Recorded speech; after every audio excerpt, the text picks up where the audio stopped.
Hello biology geeks, I hope everyone is fine and in this video we will be talking about desmotibules. Desmotibules क्या होते हैं, कैसे होते हैं और ये कहाँ पे पाए जाते हैं वो हम इस वीडियो में देखेंगे. तो without any further delay let's begin the video.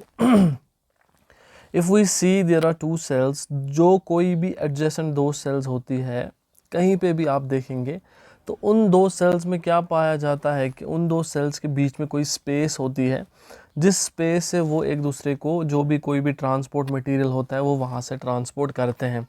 यहाँ पे कोई भी न्यूक्लियस आप ले ले, यहाँ पे भी न्यूक्लियस और बीच में एक स्पेस होती है जिस स्पेस से कोई भी ट्रांसपोर्ट मटेरियल का होता है और उस स्पेस को हम प्लाज्मोडेस्माटा कहते हैं.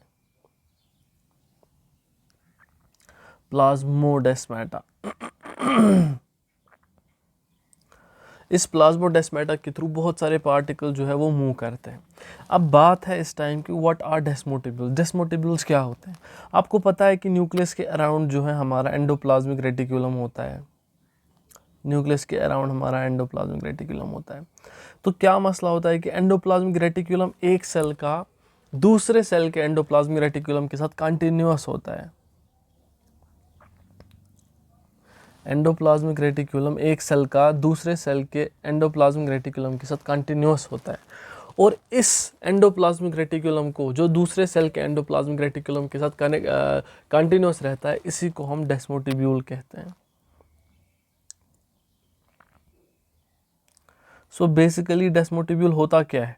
डेस्मोटिब्यूल is the endoplasmic reticulum of one cell in continuation to the other cells endoplasmic reticulum. Basically neighbouring दो सेल्स के बीच में जो आपस में कनेक्शन होगा उसको हम डेस्मोटिब्यूल कहते हैं. अब इसी को हम डायनामिक एंडोमेम्ब्रेन कंटिन्यूम भी कहते हैं. डायनामिक एंडोमेम्ब्रेन कंटिन्यूम जो हमारा ये डेस्मोटिब्यूल होता है इसी को हम डायनामिक एंडोमेम्ब्रेन कंटिन्यूम भी कहते हैं. और इसी एंडोप्लाज्मिक रेटिकुलम के थ्रू सारा जो प्रोटीन का सिस्टम है वो मूव करता है एक सेल से दूसरी cell through this desmotubule. I hope आपको डेस्मोटिब्यूल समझ आया. If yes then subscribe the channel and see you in the next video.